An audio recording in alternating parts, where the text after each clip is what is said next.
Азыркы биздин сабагыбыз ромбторго байланыштуу болгон. Демек биз маселенин шартын окуялы. Ромбтун периметри 100 болсо, ал эми диагоналдарынын бирөөсү 14 см болсо, анда ромбтун аянтын тапкыла дейт. Анда биз ромбтун сүрөттөлүшүн чыйып алалы. Биз ушинтип ромбтун сүрөттөлүшүн чыйып алдык.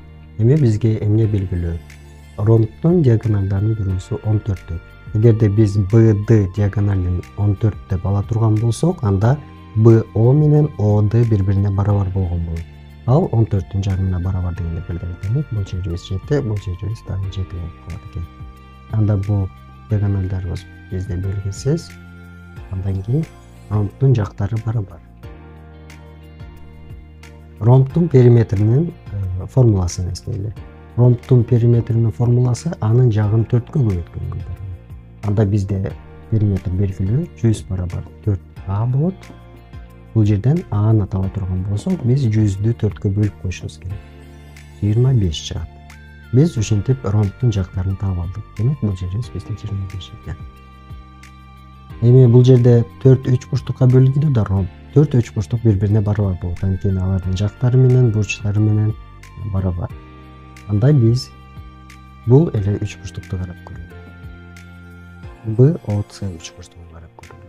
Бул жерден бизде гипотенуза 25, катет 7, экинчи катетибиз белгисиз. Анда Пифагордун теоремасына салып карай турган болсок, b квадрат барабар 25-тин квадраты кемитилген 7-нин квадраты. Бул барабар болот бизде 25-тин квадраты 625 кемитилген 7-нин квадраты 49. 625-тен 49-ту кемите турган болсок, биз 576 деген жоопту алабыз.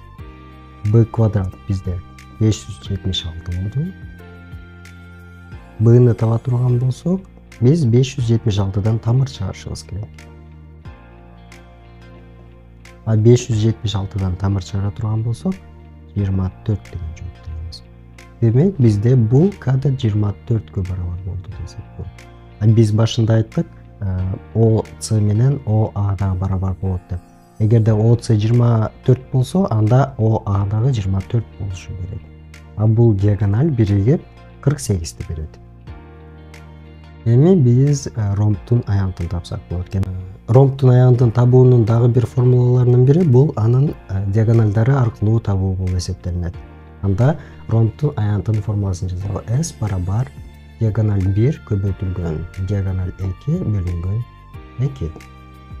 Бизде диагональ 1 белгилүү, ал маселенин шартында эле берилген 14 көбөйтүлгөн экинчи диагональды таптык 48 экен. Бөлүнгөн 2. Бул барабар болот 672 бөлүнгөн 2.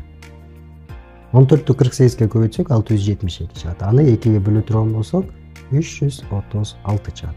Демек, бул ромбтун аянты 336-га барабар экен. Анда биз B вариантын белгилегенибиз туура болот.